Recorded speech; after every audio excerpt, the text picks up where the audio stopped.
What's up, What's up, man? guys? This is Lord Nocturnus, and What's up?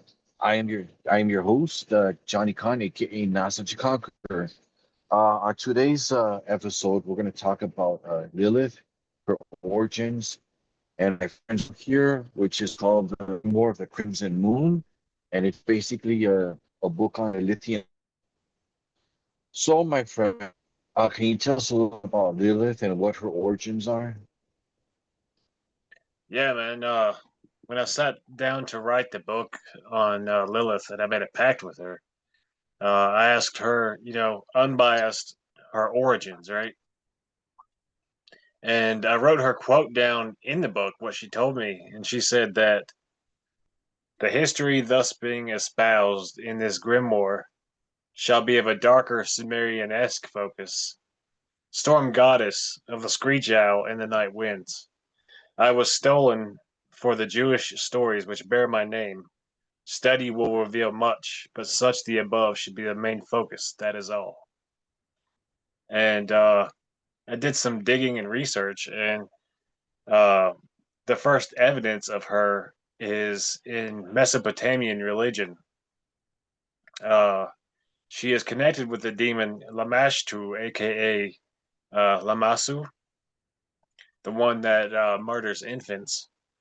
But her very, very start origins is in the story Gilgamesh, Enkidu, and the Netherworld, where Inanna planted a hulupu tree, and as it grew, Lilith, in her form of Kisikil uh, took up habitations in the tree with the Anzu demon. And when she cut it down, that's basically when Lilith fled and her origin started.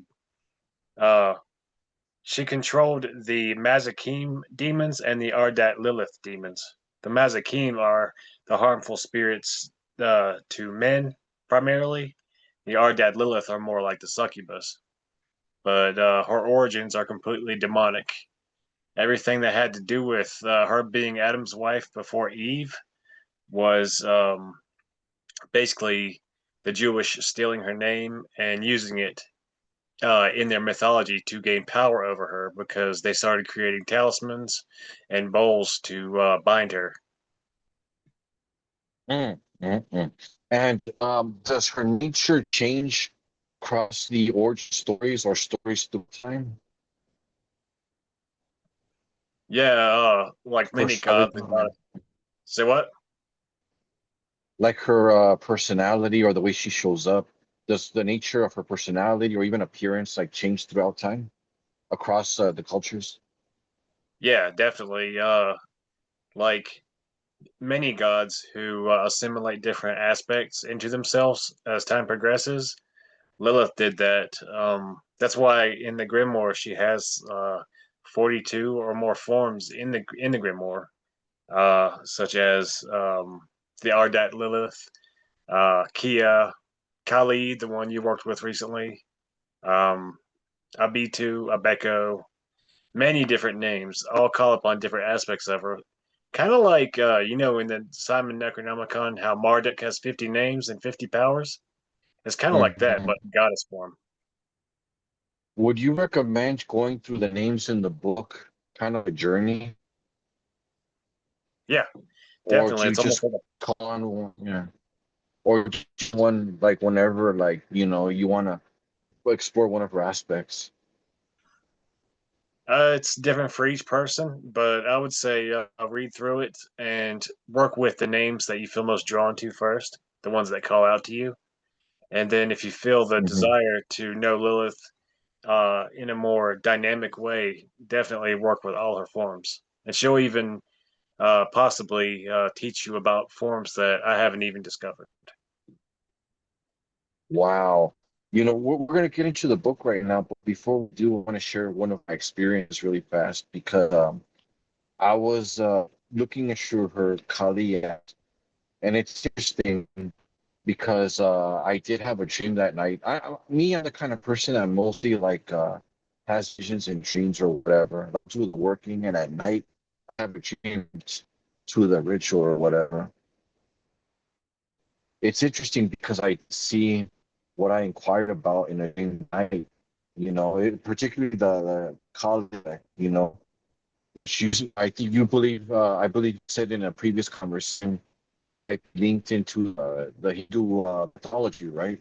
Or like the same, is that same, like are they same aspect of Lilith? Yeah, they could be Lilith taking on that name as like assimilation, and it could also be they have the same resonance. The Hindu goddess Kali and Huh, the name that Lilith went by, Kali. perfect. Beautiful. And can you tell us more about your book, Crimson Moon? Like, what can we find there? What was that last part?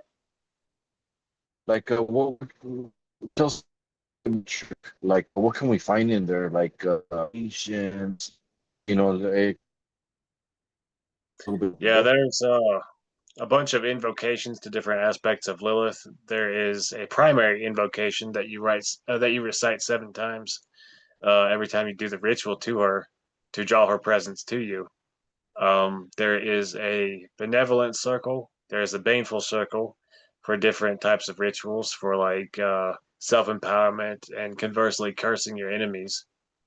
Um, there is an invocation to the spider goddess of Lilith, or spider goddess aspect of Lilith, known as Arachnidia. And with that and some following incantations, you can explore the Clipothic spheres in the form of a spider. After Wow. that, there is sex magic. There is some alchemical stuff in there. Um, New sigils and words of power for each of the chakras, so you can align more with Lilith that way. Become almost a living incubus or succubus on Earth. Um, the book is separated into 2 parts: the Book of Lust, which is the first part, and the Book of the Dead, because Lilith is a combination Wow. of sexual, sensual energy and death energy. And in the Book of the Dead, it has a lot to do with necromancy, working with the shades of the dead. It has magical squares of Lilith for different purposes. And towards the end, it even has techniques and ritual procedure to create a new race of man on Earth. Wow. And for the person that wants to get into Lilith, like obviously she's not for everybody, but let's say the test, whatever kind of changes, or like what kind of thing a person may expect in general. Repeat that again. You're kind of breaking up. The person gets into the whole Lilithian magic, like let's say what kind of like changes can they expect, provided that they find that it's for them, you know, like personality wise, like what kind of changes might they see? It would be different for every person depending on how Lilith's energy interacts with them. But definitely self assertion, a lot more. You can be more manipulative. You can influence people more. Um, you can become stronger mentally. You'll peer into the hidden nature of things more. Easier access to the astral realm and exploring like lucid dreams and stuff like that. And also, your whole Oh, demeanor will change. wow. Was it tell tell my folks, no, no, mom and dad, I don't want to fucking do it, and I just slam my door. But not you, bro. So it'll give you more rebellious, more self-assertive, to be correct. You know, Yeah. beautiful. All right, my friend. I believe that's a nice little episode, nice little info to give people who want to get just a little bit more. So this is Johnny Kahn, aka Master to Conquer, here with my friend, Lord Nocturnus. Yeah, All Infernal right, Hail, and man. we thank you guys for watching our little show, and we'll see you guys soon. All right, peace. Later.